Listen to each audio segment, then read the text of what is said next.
Assalamualaikum warahmatullahi wabarakatuh. Salam sejahtera bagi kita semua. Bapak Ibu guru yang hebat, pendidikan merupakan tonggak kemajuan suatu bangsa. Dalam pendidikan, guru menjadi garda terdepan dalam menyiapkan tunas bangsa. Kali ini, kelompok kami akan menyampaikan hasil diskusi kami mengenai penerapan teori-teori tentang pendidikan di Indonesia. Kelompok kami terdiri dari 3 orang, yakni Ibu Dian Kartikasari, Ibu Siti Maimunah yaitu saya sendiri, dan Pak Yuris Indria Husada. Hasil dari diskusi kami yaitu mengenai pertanyaan pertama, berikan penjelasan bagaimana penerapan teori behavioristik, teori sosial kognitif, dan juga teori konstruktivisme di dalam kelas. Yang pertama, mengenai teori behavioristik.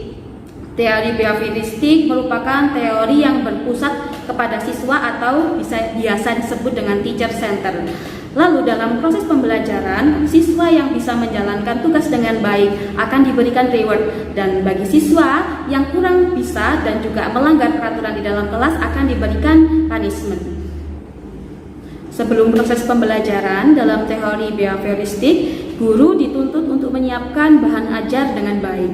Lalu, dalam proses pembelajaran biasanya dilakukan dengan sistem drilling dan juga latihan soal. Dari proses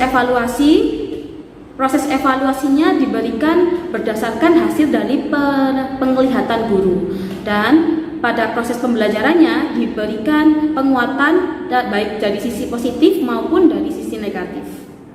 Teori yang kedua yaitu teori sosial kognitivisme. Dalam penerapannya pada proses pembelajaran, contohnya yaitu yang pertama, fokus pada proses berpikir berdasarkan fungsi-fungsi kognitif. Yang kedua, melibatkan siswa dalam berbagai kegiatan. Yang ketiga, merefleksikan pengalaman melalui jurnal harian. Yang keempat, mendorong diskusi aktif pada siswa. Yang kelima, mengembangkan cara berpikir kritis. Yang keenam, menumbuhkan rasa mau mengungkapkan pendapat. Yang ketujuh, mau mengeksplorasi keterhubungan antar ide. Yang terakhir, yaitu memvisualisasikan dan diubah dalam bentuk permainan dalam penyampaian materi, atau biasa disebut dengan metode modeling. Yang ketiga yaitu teori konstruktivisme. Teori ini menekankan pada proses untuk bagaimana mendapatkan pengalaman pada peserta didik. Penerapannya di dalam kelas, contohnya yaitu mendorong kemandirian dan inisiatif siswa dalam belajar. Yang kedua, menerapkan untuk siswa bisa berpikir reflektif. Lalu mendorong untuk berpikir tingkat tinggi dan terlibat aktif dalam diskusi. Pertanyaan yang kedua yaitu berikan penjelasan model-model pembelajaran apa saja yang terbentuk berdasarkan prinsip konstruktivisme. Model pembelajaran yang terbentuk dari prinsip konstruktivisme yaitu yang pertama adalah CTL atau Contextual Teaching Learning yang mengaitkan pembelajaran dengan dunia nyata. Langkah-langkah pembelajaran pada CTL adalah yang pertama, modeling, inquiry, questioning, learning community, reflection, dan authentic assessment. Model pembelajaran yang kedua yaitu PBL atau Problem Based Learning, yaitu menyajikan permasalahan untuk merangsang siswa dalam belajar. Langkah-langkah pembelajaran PBL yang pertama adalah orientasi pada masalah. Yang kedua, mengorganisasi peserta didik dalam belajar.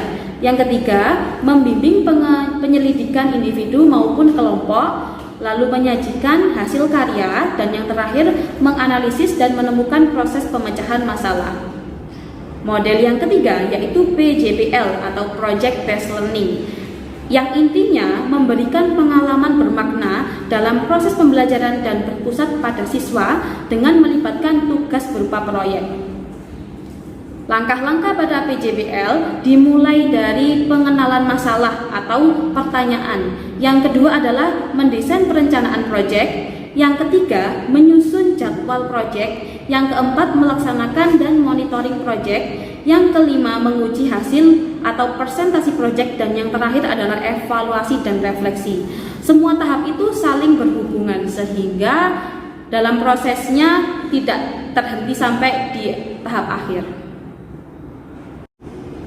Pertanyaan yang ketiga yaitu diskusikan dengan kelompok, buatlah rencana untuk meningkatkan motivasi para siswa yang ada di kelas dengan gambaran sebagai berikut. Kasus yang pertama adalah Tania yang berumur 7 tahun, memiliki kemampuan rendah dan keinginan rendah untuk sukses.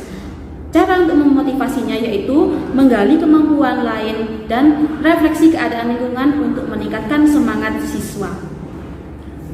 Kasus yang kedua adalah Samuel yang berumur 10 tahun. Ia bekerja keras dan menjaga harga dirinya pada tingkat tinggi, tetapi memiliki rasa takut gagal yang sangat kuat. Memotivasinya dengan cara apresiasi dan pendampingan atau coaching agar berani melangkah dan mengambil keputusan-keputusan baru. Kasus yang ketiga adalah Sandra berumur 13 tahun yang tenang di kelas dan meremehkan keterampilan-keterampilan mereka. Motivasi yang bisa diberikan yaitu memberi motivasi untuk berani tampil agar orang lain menghargai keterampilannya dan mendorong untuk lebih percaya diri. Kasus yang terakhir yaitu Robert berumur 16 tahun, menunjukkan sedikit minat di sekolah saat ini, tinggal bersama bibinya, dan juga Anda sudah tidak dapat menghubungi orang tuanya lagi. Motivasi yang bisa diberikan, memberikan pemahaman bahwa guru juga orang tua Robert di sekolah dan bibinya sebagai pengganti dari orang tuanya. Selain itu, pemberian perhatian khusus diperlukan untuk meningkatkan kepercayaan diri dari Robert. Usai sudah pemaparan dari kelompok kami, mohon maaf apabila ada kesalahan atau kekurangan dalam penyampaian. Wabillahi taufiq wal hidayah. Wassalamualaikum warahmatullahi wabarakatuh.